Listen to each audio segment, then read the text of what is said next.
നമസ്കാരം മക്കളെ, നമുക്ക് പഠിക്കാം. ഇന്ന് നമ്മൾ ഷ എന്ന വ്യഞ്ജനാക്ഷരം വരുന്ന വാചകങ്ങളാണ് പഠിക്കുന്നത്.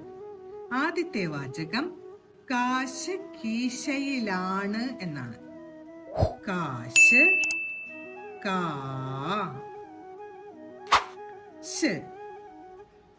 കാശ്. ഇനി കീശയിലാണെന്നാണ് എഴുതാൻ പോകുന്നത്. കീശയിലാണ്.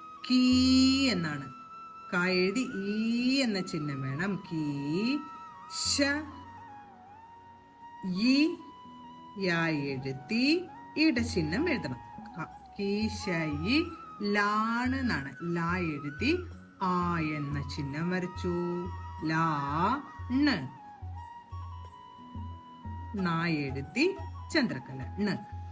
കാശ് കീശയിലാണ്. അടുത്ത് നമ്മൾ എഴുതാൻ പോകുന്ന വാചകം ശിശു വാശിയിലാണെന്നാണ്. അപ്പൊ ആദ്യം നമുക്ക് ശിശു എന്ന് എഴുതാം. ശിശു. ശ എഴുതി ഈട ചിഹ്നം വരച്ചു. ശു ആണ് ഇനി എഴുതാൻ പോകുന്നത്. ശു. ശ എഴുതി ഊന്റെ ചിഹ്നം. ശു. ശിശു. ഇനി വാശിയിലാണെന്ന് എഴുതാം. വാ എഴുതി ആ എന്ന ചിഹ്നം വരച്ചു. ശ എഴുതി ഇടചിഹ്നം. ലാണ്. യാ എഴുതി ഇടചിഹ്നം. ലാ എഴുതി ആട ചിഹ്നം വരച്ചു. നാ എഴുതി ചന്ദ്രക്കല ചേർത്തു. ശിശു വാശിയിലാണ് എന്നായി അല്ലേ. ഇനി നമ്മൾ അടുത്ത് എഴുതാൻ പോകുന്ന വാചകം പഴയ വിശറിയാണ് എന്നാണ്. പഴയ എന്ന ആദ്യത്തെ വാക്ക് പാ എഴുതി ഴ വരച്ച് പഴയ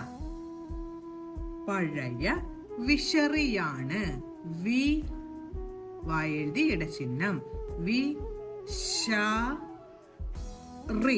റാ എഴുതി ഇടചിഹ്നം. യാണ്. യാ എഴുതി ആ എന്ന ചിഹ്നം വരച്ച് നാ എഴുതി ചന്ദ്രക്കല കൂടെ ചേർത്തു. വിശറിയാണ്. പഴയ വിശറിയാണ്.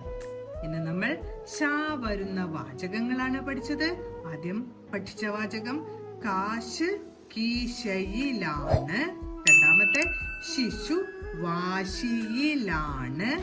മൂന്നാമത്തെ വാചകം പഴയ വിശറിയാണ്. ഓരോ വാചകങ്ങളും പറഞ്ഞുകൊണ്ട് എഴുതി പഠിക്കാൻ ശ്രമിക്കണം. അടുത്ത ക്ലാസ്സിൽ കാണാം. നമസ്കാരം.